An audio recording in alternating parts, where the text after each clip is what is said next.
किसान नेता राकेश टिकैत ने प्रदेश सरकार पर हमला बोलते हुए यह कहा है कि सरकार को झूठ बोलने का गोल्ड मेडल अब दिया जाएगा। उन्होंने ये भी कहा है कि जब तक मांगे पूरी नहीं होती तब तक करनाल में धरना लगातार जारी रहेगा।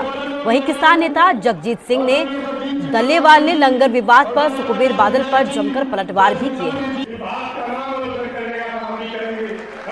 निकल जाएगा समाधान और 5-7 महीने में निकल जाएगा। ये किसान कोई हारने वाला है? अनिल विज का बयान आया कि उन्होंने कहा कि किसी के कहने से किसी को फांसी नहीं तोड़ सकते हम। हाँ ना तोड़ो, हम क्या कह रहे हैं भाई जी, ना तोड़ो तो धरना भाई, धरना जल लो। हाँ, उत्तर प्रदेश चुनाव को लेकर किस तरह से रणनीति? जिस दिन चुनाव आचार संहिता लग जाएगी उस दिन बता देंगे, अभी तो नहीं लगी। एमएसपी बढ़ाएगी है।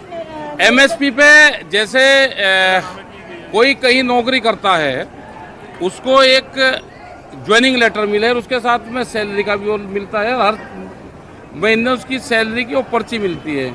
हमको भी एमएसपी का गारंटी कार्ड दे दो कि भाई इतनी एमएसपी है, इस पे कानून बना दिए, इससे कम पे खरीद नहीं होगी। एक कानून गारंटी कार्ड किसानों को भी दे दो। और खबर पानीपत से है। पानीपत की अनाज मंडी में टावर पर एक किसान चढ़ गया। करनाल में किसानों पर हुए लाठीचार्ज का इसके जरिए इस किसान ने विरोध जताया है। एसडीएम को बर्खास्त करने की मांग की है। सरकार के विरोध में टावर पर ये किसान चढ़ा। समालखा नई अनाज मंडी में ये पूरी तस्वीरें सामने आई हैं, जहां पर आप देख सकते हैं कि एक टावर पर किसान चढ़ता है। करनाल में हुए लाठीचार्ज का विरोध किया जाता है और जो आरोपी एसडीएम है उसके खिलाफ सख्त से सख्त कार्रवाई की मांग की गई है, बर्खास्त करने की मांग की गई है। डीएम है करनाल, उसने टूल पर जो बंदा एक अपना किसान मारा गया था उसके केस लगाने के सस्पेंड के उसमें विरोध में चल रहा है, उसके खिलाफ अगर भैया उसको केस लगाओ, उसको यहाँ से बिल्कुल बर्खास्त करो। कौन से गांव का किसान है?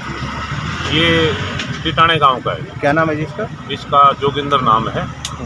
अभी मैं पानी दे के आया हूँ पर इसके पास है, पर ये मना कर गया, बोला भाई मेरा जब तक वो नहीं उसका इंसाफ मिलेगा मैं तो ऊपर तक कूद कर मारूंगा। तो मुझे तो डर ही है कभी ऊपर तक ना कूद जाए भाई। खबर जींद से है। जींद में बीजेपी विधायक महिपाल ढांडा का विरोध किया गया। बैरिकेडिंग तोड़कर बीजेपी कार्यालय तक किसान पहुंचे। दरअसल बीजेपी दफ्तर में किसान जो बीजेपी के नेता है उनकी बैठक चल रही थी। बीजेपी नेता और किसान यहां पर एक बार फिर से आमने सामने होते हुए नजर आए। सुरक्षा को देखते हुए यहां पर भारी पुलिस बल भी तैनात किया गया। तो बीजेपी के नेताओं का एक बार फिर से विरोध किया गया है। विरोध की ये तस्वीरें सामने आई हैं जहां पर बीजेपी विधायक महिपाल ढांडा का विरोध हुआ।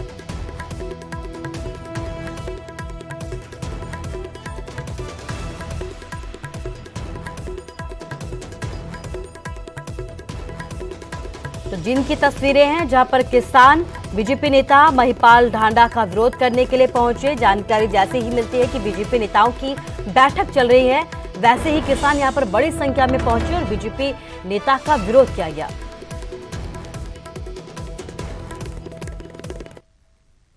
फर्जी ग्रेजुएशन सर्टिफिकेट पर सरकार ने एक बड़ा फैसला लिया है। सर्टिफिकेट के सहारे नौकरी लेने वाले खिलाड़ियों को अब टर्मिनेट किया जाएगा।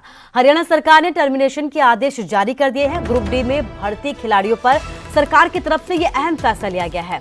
हाईकोर्ट ने सरकार के खिलाफ कल टिप्पणियां भी की हैं। इसके साथ ही जिन भी खिलाड़ियों को नौकरी दी गई है उनको टर्मिनेट करने के आदेश जारी किए गए हैं। फर्जी ग्रेजुएशन सर्टिफिकेट पर सरकार की तरफ से भी बड़ा फैसला लिया गया है, जिसमें फर्जी सर्टिफिकेट के सहारे नौकरी लेने वाले खिलाड़ियों को अब टर्मिनेट किया जाएगा।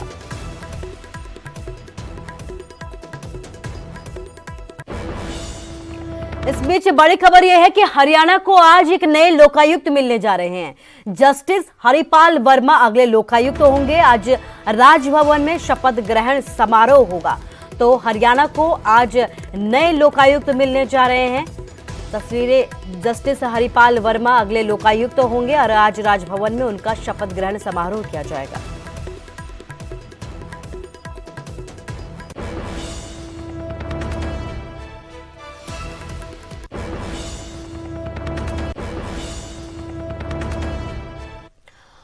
और चलिए बात अगली खबर की करते हैं। मुख्यमंत्री मनोहर लाल ने रबी की फसलों का एमएसपी बढ़ाने पर पीएम मोदी का आभार जताया है।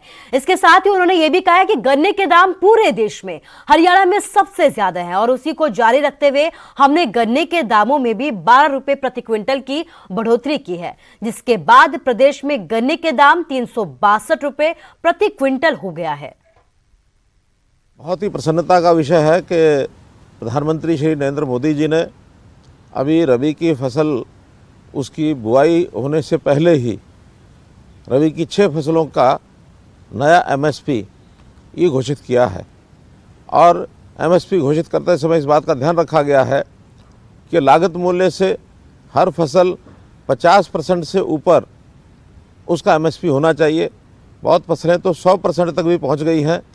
इसलिए जो नए एमएसपी घोषित किए गए हैं उसमें 40 रुपये से लेकर के और 400 रुपये प्रति क्विंटल तक बढ़ोतरी की गई है। मैं प्रधानमंत्री जी को, केंद्र सरकार को अपनी ओर से, हरियाणा सरकार की ओर से बहुत बहुत बधाई देता हूँ।